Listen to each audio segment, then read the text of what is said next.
The shout splits the dark, and Zara Daniels is already running.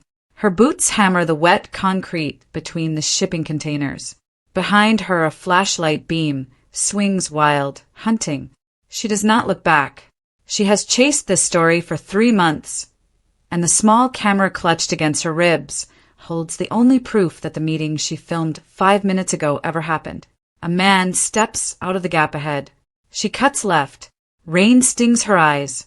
2 more shapes peel from the shadows, fast and silent, and she understands with a cold drop in her stomach that these men are not trying to frighten her.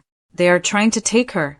She vaults a low chain, ducks under a crane arm, and sprints for the fence line where the port lights end and the city begins. Her lungs burn. Her mind is clear and very calm, the way it always goes when the danger gets real, and one thought runs under everything. Protect the footage. Whatever happens to you, protect the footage.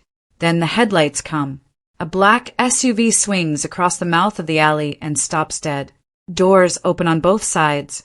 Zara skids, spins, and there's nowhere left to go. Hands close on her arms. The camera is torn from her grip. She drives an elbow back into someone's throat.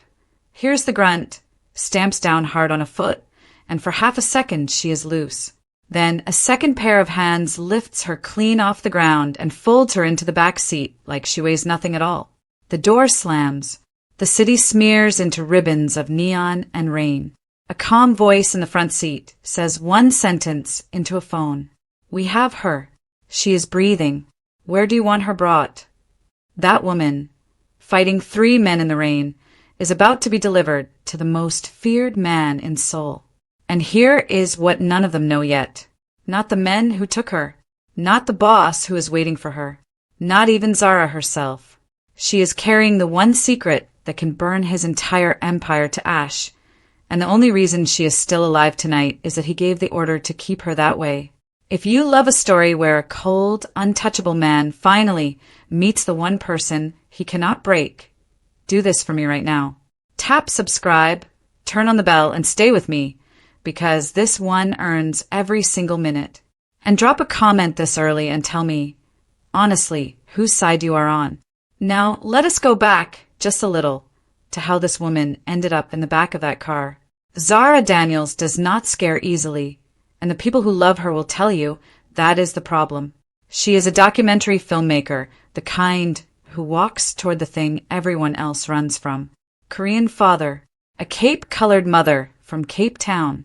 She was raised between the ocean light of one city and the glass towers of the other, and she carries both in her face and in the 3 languages she switches between without thinking. She trusts almost no one. She has good reasons.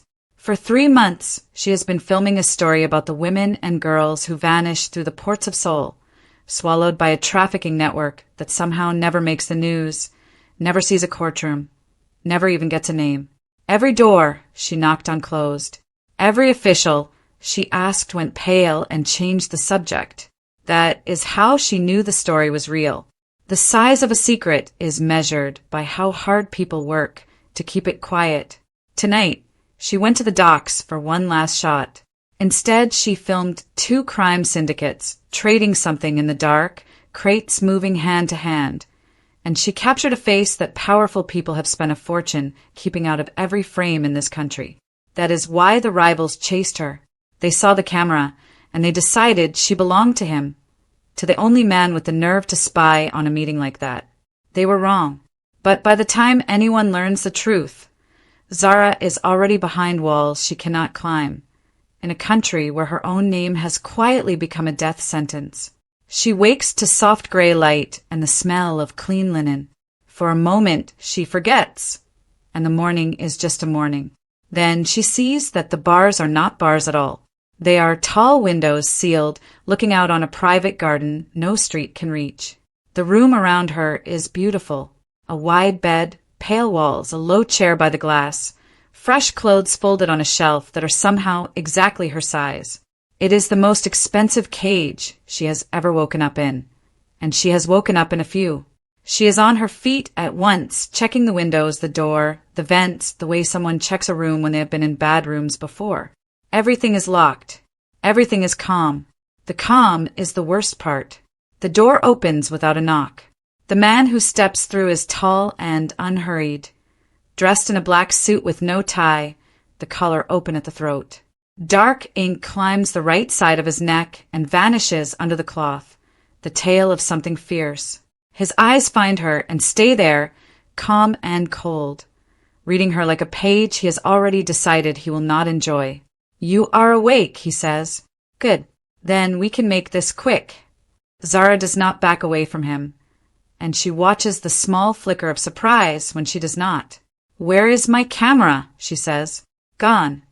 "Where am I?" "Somewhere safe." A pause. "Safer than you are able to understand yet." "And you are." The man deciding what happens to you next. He moves into the room, unhurried, and stops a careful distance away. "I am Kang Min-jae. You filmed a meeting tonight that was never supposed to exist. So you and I are going to have a short and very honest conversation. Who do you work for? What did you see? And where is the rest of your footage? Answer those 3 things, and your situation improves a great deal. And if I do not answer them, then your situation does not improve at all." Zara studies him for a long moment, and she makes a decision that has kept her alive in worse rooms than this one. She has learned that fear is a smell, and that men like this one have spent their whole lives following it. The moment you let them see it, you become the thing they hunt. So she folds her arms and tilts her head and gives him absolutely nothing. The silence stretches. Min-jae has questioned hard men, soldiers and killers and informants, and most of them crack before the second question. He looks at this woman the way a man looks at a lock that should have opened on the first turn and simply did not. And that flicker of interest is the first thin crack in a wall he built so high he forgot it had a top. "You think you are being brave," he says. "I think I am being accurate. The people who were chasing you tonight believe you work for me. When they cannot find you, they will assume I am hiding you. That makes you valuable to them, and valuable to me, and a problem for both of us." He turns toward the door. "Rest. Eat something. We will talk again when you are ready to be useful. I will be gone before that happens." He pauses at the threshold, and he does not turn around. "You should be more frightened of me than you are," he says quietly. I am working on it," Zara answers. "Give me a day." The door closes, and for the first time in longer than he can remember, Kang Min-jae walks down his own hallway thinking about a face instead of a problem, and the difference unsettles him more than any threat ever has. He should not feel anything. He of all people knows exactly what it costs. He was a boy when he watched his father die, 12 years old, hidden behind a stack of crates on a warehouse floor, close enough to see everything and too small to stop any of it. He learned that night that love is just a longer word for weakness, a soft and undefended place where the world keeps its knife. So afterward he made himself one rule, and he has never once broken it. Never become attached. Build the empire, hold the line, and feel nothing that anyone can ever take from you. It worked. He climbed. He became the name people lower their voices to say. And in all that time, only one secret has ever lived underneath the cold. Every month, a transfer leaves his accounts and lands quietly in the books of an orphanage on the edge of the city. No name attached. No thanks expected. He was abandoned once himself, left at a gate in the cold before the warehouse, before any of it, and there is a buried part of the most feared man in Seoul that has never stopped trying to keep one more child from waking up the way he did, alone and unwanted and learning too early how the world really works. Tonight, he sits in his study long after the house goes still. On a screen in the corner, the safe house cameras glow in soft green. One of them shows the woman in the pale room. She is not sleeping. She sits by the sealed window with her knees pulled to her chest, staring out at a garden she cannot reach, and even now, hunted and caged, she is not crying and she is not begging. She is planning. He can see it in the set of her shoulders. He tells himself he is watching for an escape attempt. He watches her far longer than that, and he does not look away even when he notices he is doing it. He is right about the escape at least. By the next afternoon, Zara has mapped the house the way she maps everything, in angles and blind spots and habits. She counts the guards. She times their rounds. She learns that the man at the east door checks his phone every few minutes, and that the kitchen receives a delivery a little after 2 p.m. When the moment lands, she moves fast and quiet, slips the corridor, reaches the service door as it swings open for a crate of vegetables, and she is 3 full steps into the open air before a hand closes on her shoulder. Firm, but not cruel. That door feeds a courtyard, Min-jae says behind her, conversational, as if they are discussing the weather. The courtyard feeds a wall. The wall is the part you would not have enjoyed. She does not fight him. There is no profit in it. He walks her back inside, and she notices, against her will, that he does not grip her arm, does not shove, does not raise his voice or call for anyone. He simply walks at her shoulder like a man escorting a guest who took a wrong turn. "You let me get that far," she says. "I wanted to see how good you are." And, "You are very good." A pause. "It will not be enough, but it is impressive. I will be gone by the weekend."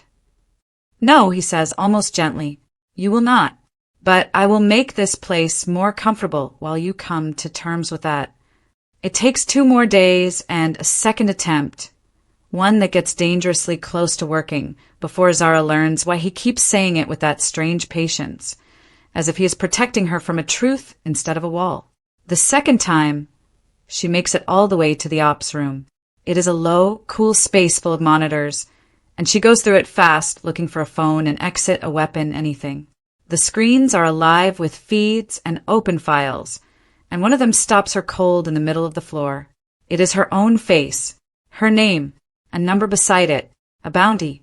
The rival syndicate has put a price on her head, and beside their notice sits a second file, this one stamped with a government seal, a corrupt official quietly circulating the very same question. "Where is the woman from the docks? Bring her to me before anyone else does." Min-jae appears in the doorway and watches her read it. He does not stop her. He wants her to see. "Now you understand," he says. "Out there, 2 different kind of people are looking for you. One of them will hurt you for a very long time to learn what you saw. The other will make you disappear so cleanly that your mother in Cape Town will be told you drowned, and she will believe it, and she will bury an empty box." He steps into the room. "In here there is only me, and I have not yet decided to be either of those things." Zara turns to face him, and the sharp edge in her voice finally dulls just slightly. "So the cage is the wall," she says. "It is keeping them out, not keeping me in." "The cage is the only reason your heart is still beating," he says simply. "I would prefer you stopped trying to climb out of the one thing protecting you." She sits down hard in the nearest chair. The fight does not leave her. It never fully leaves her, but the running does. For the first time since the docks, she stops looking for the door. What grows after that is a strange kind of truce, and truces, if you leave them alone long enough, have a way of becoming something else entirely. He needs the footage, all of it, the part she hid before they took her. She refuses to hand any of it over, while she is a prisoner who knows nothing about the man holding her. So they begin to sit across a table from each other, night after night, and they negotiate like 2 people who each understand exactly how dangerous the other is, and who each grudgingly respect it. "You want my trust," she tells him on the second night, pushing an untouched cup of tea in a slow circle. "Trust is not a thing you can take at gunpoint. It is the one thing you cannot." "I have not pointed a gun at you once," he says. "You took me off a street and locked me in a room, to stop someone else from doing it far worse." He leans back, watching her. "You walk into rooms that swallow people, Miss Daniels. For a living. You point a camera at men who make people vanish. Why? What is worth that?" She is quiet a moment, deciding how much to give him. Because somebody has to tell the truth about the people who never make the news, the ones nobody comes looking for. If I do not point the camera at them, they disappear twice. Once when they are taken, and once when the world agrees to forget. She looks up. "Now you. Why do you do what you do?" He holds her gaze, because somebody has to. It is too close to her own answer, word for word almost, and they both feel the strange weight of it settle over the table. And they both look away at the same moment, and neither one is smiling, but it is a very near thing. The barbed conversations become, without either of them admitting it, the best part of both their days. He starts arriving earlier than the talks require. She starts saving her sharpest lines for him. They argue about everything, about justice and revenge, and whether a bad man doing a good thing is still a bad man. And the arguing is just the noise two hearts make in the moments before they quietly change their minds. Then Zara learns the thing that breaks her certainty clean in half. Late one night, she follows a thread through the ops room files he has. She notices, stopped hiding from her. The picture assembles itself wrong, or rather it assembles itself into something she was not prepared to see. Min-jae's organization is criminal. Yes. The money, the guns, the territory, all of it is real and none of it is clean. But underneath the surface, careful and patient and completely without credit, his men are taking the trafficking network apart from the inside.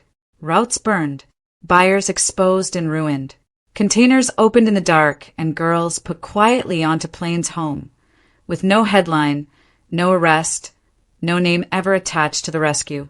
She finds him on the terrace in the cold air, looking out at the city he runs. "You are tearing it down," she says. "The same network I came here to film. You have been gutting it from the inside for years." He does not turn around. "The men who run that network killed people I loved.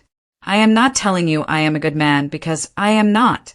But I want them in the ground, and the law will never put them there because the law works for them. So I do it myself, in the dark, the only way it can be done." "Then we want the same thing." "We want the same enemy," he corrects softly. "That is not yet the same thing. But it is closer than I expected to ever stand to anyone." It is the first night that neither of them treats the other like a stranger. And it is the night the wall finally cracks all the way through. They talk until the city goes quiet beneath them, and the talk drifts somewhere it has never gone for either of them. She does not plan to tell him about her father. It comes out anyway, the way buried things do at 3 a.m. beside someone who is finally actually listening. "My father was Korean," she says, her eyes on the lights. "He came back to Seoul when I was a girl. For work, he told my mother. He called every Sunday without fail. I used to sit by the phone before it even rang. And then one Sunday he did not call. And no Sunday after that one ever did again." She turns the glass slowly in her hands. "We never found out. No body, no note, no reason. He just stopped. I think I became a person who chases the truth for a living because I could never get the one truth I actually wanted in this whole world. What happened to my father? Where he went? Whether he was afraid at the end?" Min-jae is silent for a long time. When he finally speaks, it is more than he has ever given to a living person. "I was 12 when I watched my father die," he says. "I was close enough to see his face. I have spent every year since then making certain that I would never again love a single thing that the world could reach in and take from me. It was the smartest decision I ever made." He pauses, and something in him goes very still. "I was extremely good at it, until recently." The word recently hangs in the cold air between them. Neither of them reaches for it, but each of them has just seen the other's deepest wound laid bare, and neither one flinched, and neither one reached for the knife the way everyone always eventually does.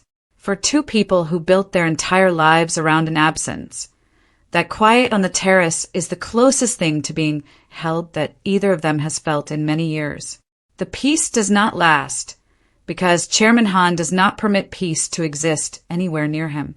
To the world, Chairman Han is a saint, a billionaire philanthropist, a man who owns newspapers and builds hospitals and stands smiling in photographs beside presidents and bishops. In truth, he owns the trafficking, the smuggling, the bought prosecutors, the rival factions, the whole rotten machine, and he hides it behind a face so clean and so beloved that no one in the entire country thinks to look beneath it. And on this night, his men come over the safe house wall. The first Zara knows of it is gunfire and breaking glass. Min-jae moves through it like the violence is a language he was raised speaking before he could read. He pulls her low, shields her body with his own as a window comes apart in a hard spray above their heads, and he fights a path toward the rear of the house, fast and brutal and economical. A man lunges from a side doorway with a blade. Quick! The point aims straight at Zara's ribs, and Min-jae does not think and does not weigh it. He steps into the line of the knife. The blade opens a long line across his own side, the side that was supposed to be hers, and he drops the man with 2 short movements and keeps going and does not make a single sound. They make it out through the smoke. The house burns orange behind them, and in the quiet of a second safe location, hours later, both of them are sitting with the same thought and neither one is willing to say it out loud. He put his own body between her and a knife. He did not decide to do it. There was no time to decide. The man with one rule, the man who has spent 20 years making sure he loved nothing the world could take, just bled for a woman he was supposed to be coldly interrogating, and the reflex told the truth that his mouth never would. In the low light of the new room, she makes him sit and she finds the kit, and she cleans the wound herself. For a long while neither of them speaks.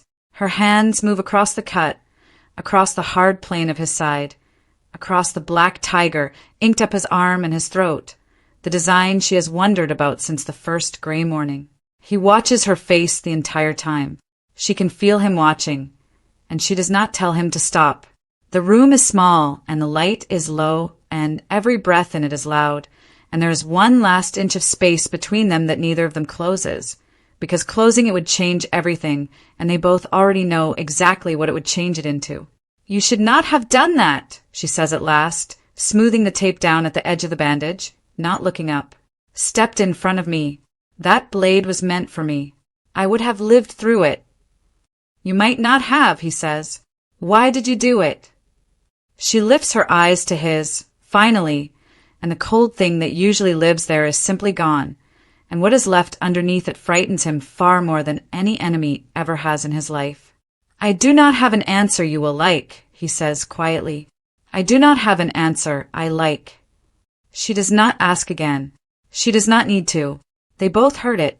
That night the memory comes to her the way the good ones always do, unbidden and golden, while the rest of the world sleeps. She is small, on a wide beach below a great flat mountain, and the water is the warm and impossible blue of Cape Town in summer. Her father lifts her up onto his shoulders so she can see out over the breaking waves, and he is laughing that big easy laugh, and he smells like salt and coffee. He tells her in his careful, accented English, switching into Korean for the important parts, that she is brave, that she was born brave, that one day her brave will carry her further than either of them can imagine from this little beach. She wakes with her face wet in a strange room, in a strange country, still chasing the ghost of that man across the whole turning world. And Min-jae, who never comforts anyone, who genuinely does not know how, hears her from the next room and crosses the floor in the dark and sits down on the edge of the bed beside her. He does not speak. He does not reach for her or tell her it will be fine, because he does not insult people with lies. He simply stays, close enough that she is not alone with it, close enough that the dark loses its teeth. It costs him something real to do even this much, to sit in the open with another person's grief and not run from it, and he does it anyway, until her breathing finally evens out and the worst of it passes.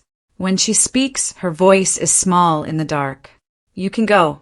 I am all right now." "I know you are," he says. And he does not go. Whatever was left of the wall she kept around her own heart comes down, quietly in that room, in that dark, and it does not go back up.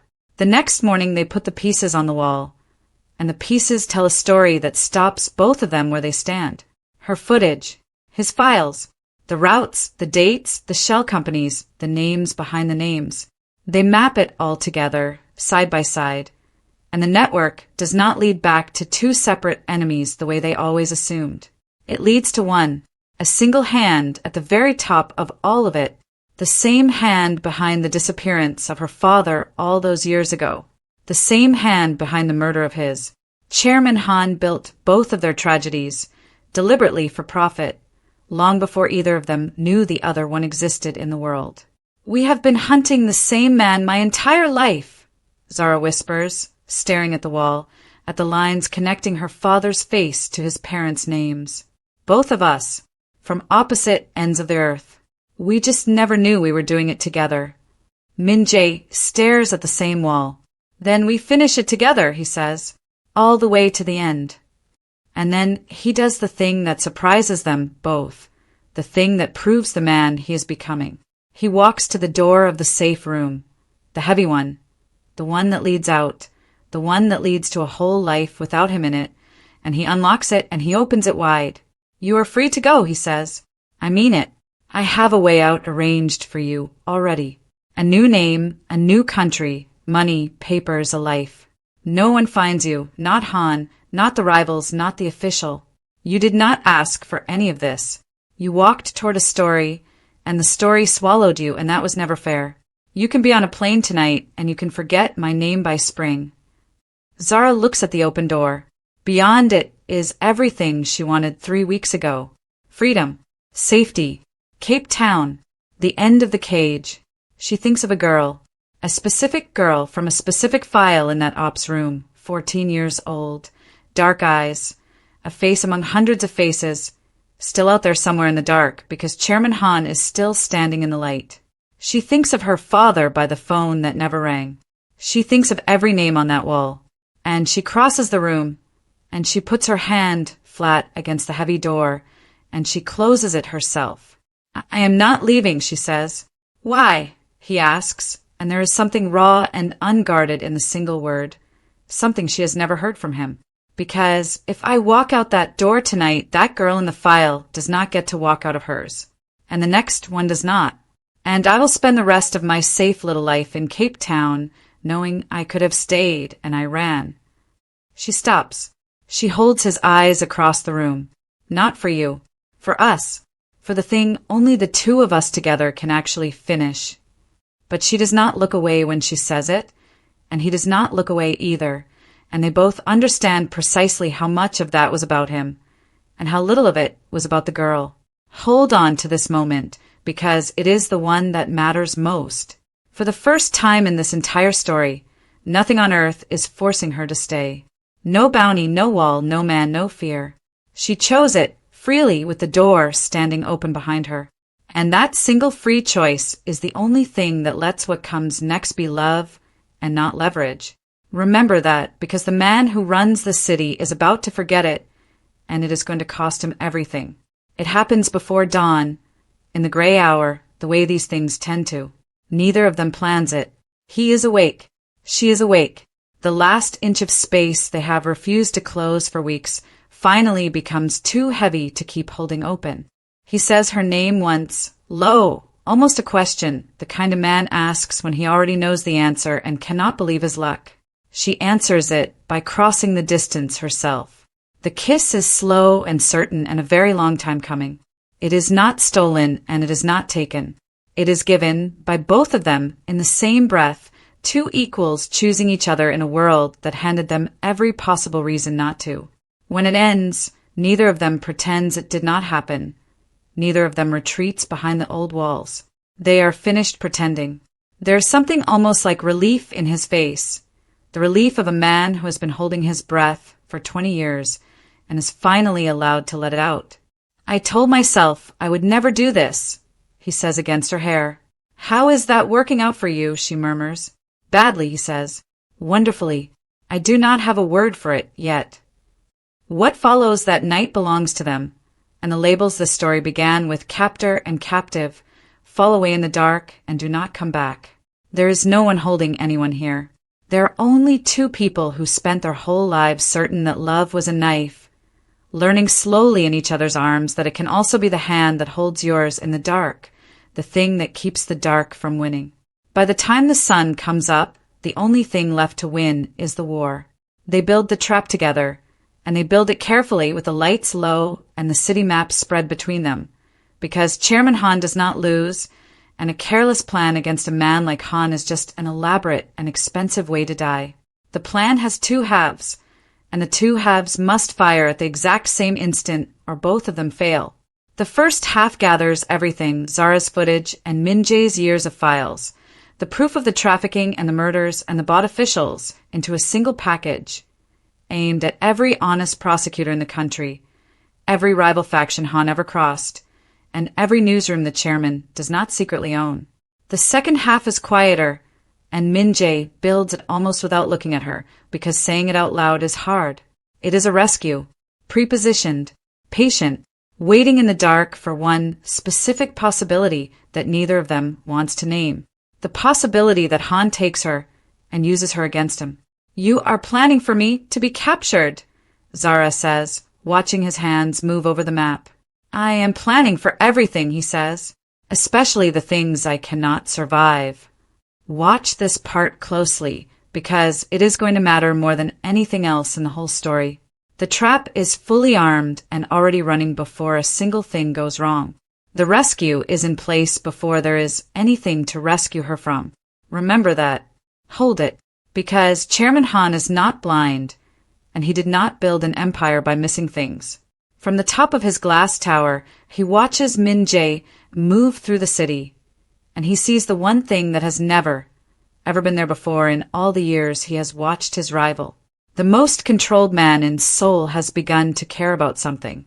There is a softness in him now, a hesitation, a weight he carries carefully. And a man who cares has a soft place, and a soft place is just a door. And Chairman Han has spent his entire life walking through other people's doors. He gives the order with a smile.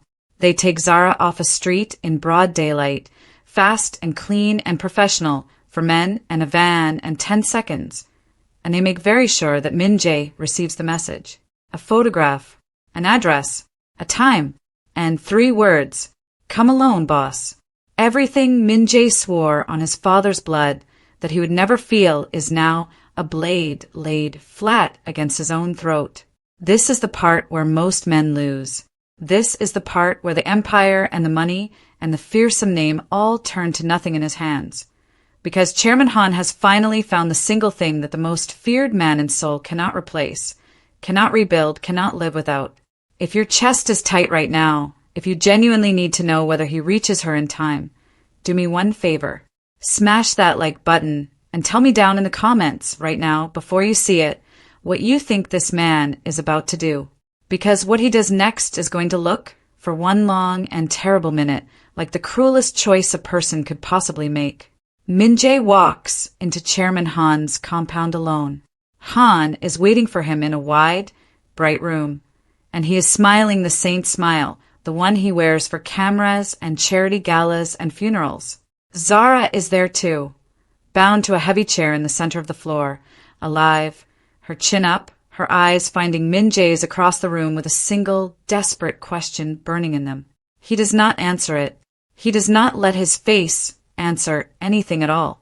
"You came," Han says warmly, spreading his arms like a man greeting an old and dear friend. "I am so glad. It saves us all a great deal of time. So, here is your evening, stated as simply as I can make it." He strolls a slow circle behind Zara's chair, one soft hand trailing along its back.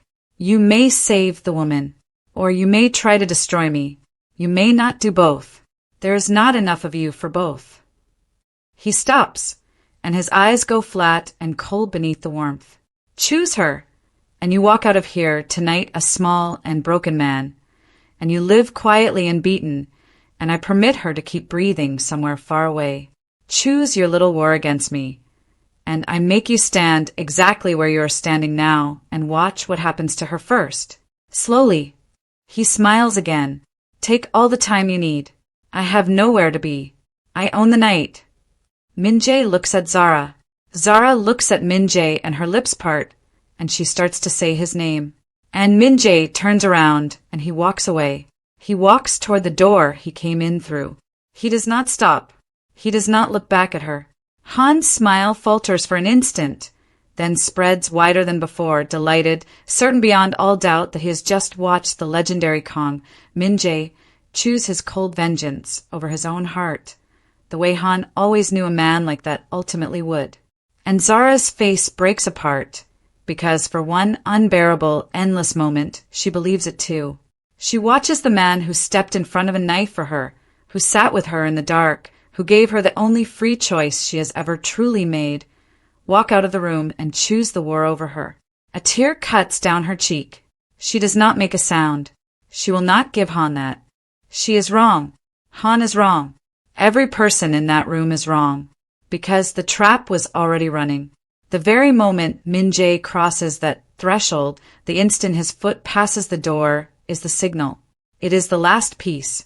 It is the trigger he set into place days ago in a quiet room with a city map. The one move that does not gamble her life because it is the only move that was ever going to save it. Outside, his people were never gone. They were waiting on that exact step. The package fires, and in the same 60 seconds, all across the sleeping city, every honest prosecutor Han does not own, every rival he has ever crossed and humiliated, every newsroom he could never buy, receives the entire truth about Chairman Han at once. The trafficking, the murders, the disappeared, the bought judges, the proof, all of it with the names. His empire does not crumble slowly over months. It detonates in a single hour. And inside the bright room, before Han has even finished smiling, before he understands that the floor has moved beneath him, Min-jae's rescue closes around him like a fist. Zara is cut free and pulled clear in the sudden chaos as Han's own men, hearing the world end on their phones, turn on each other and on him, every one of them scrambling to survive a ship that is already deep underwater. Walking away was never surrender. It was never the choice it looked like. It was the trigger, the one move on the entire board that ended with her alive, and it only worked because it had to look even to her, especially to her, exactly like betrayal. The saint smile is gone now. It is gone for good. Chairman Han is dragged out of his own compound in handcuffs, under the lights of cameras he used to own, his clean and beloved face shattering live for an entire country to watch, the mask coming off in real time in front of the whole world that loved him. And in the wreckage of the bright room, Min-jae crosses the floor to Zara and takes her face in both of his hands. And the man who built his whole life on never once saying it finally says it. I had to make it look real, he breathes, his voice cracking down the middle. I could not warn you. I am sorry. If your face had known the truth, his would have read it off of you in a second. And the whole thing falls apart and you die. So I let you believe it. I let you believe I walked away. I am so sorry. He presses his forehead to hers. Listen to me. I was never walking away from you. I do not know how to walk away from you. I think I lost the ability a long time ago, and I was too much of a coward to admit it. You are the thing I was afraid of my entire life, and I am done being afraid of it. Zara is crying and laughing at once, her hands gripping his wrists. Then do not start running now. Never, he says. Not from you. The months that come after are not loud. Real justice almost never is. Chairman Han goes to a cell, and the network he hid behind for decades comes apart in the daylight, slowly, name by name, door by door, prosecutor by prosecutor. Some of the girls go home. Not all of them. It is never all of them, and Zara has to learn to live in the narrow and painful space between the ones she helped save and the ones she will never stop thinking about. She finishes her film. Not the story she went down to the docks to get that rainy night, but a truer one, a harder one. It does not make a hero out of the Mafia, and it does not pretend for a single frame that the man she loves is clean or simple or anything other than what he is. It honors the vanished. It names the powerful. And it forces an entire country to finally look directly at the thing it had quietly been paying for years not to see. And Kang Min-jae does the one thing not a single person on earth believed him capable of. He takes his own empire apart with his own two hands, the same patient way he took apart Han's, because he finally understands the truth he spent his whole life refusing. The machine he built, the one that made him powerful and feared and safe, only ever fed the same cycle of violence that orphaned him in the first place. So he ends it, and in the space where it stood, he opened something small and quiet and legitimate. a maritime security company that watches over the very same ports he once moved through in the dark.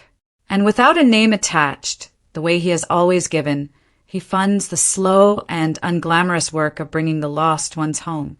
The last time we see the two of them, there is no neon anywhere in the frame. There is no rain and no city and no cold. They are in Cape Town, on the wide beach below the great flat mountain, in the warm gold light of the city, where a small brave girl once rode high on her father's shoulders over the breaking waves. The water is the same impossible blue it was then. Some scars do not ever fully leave. She still has Sundays that ache for a phone that will not ring.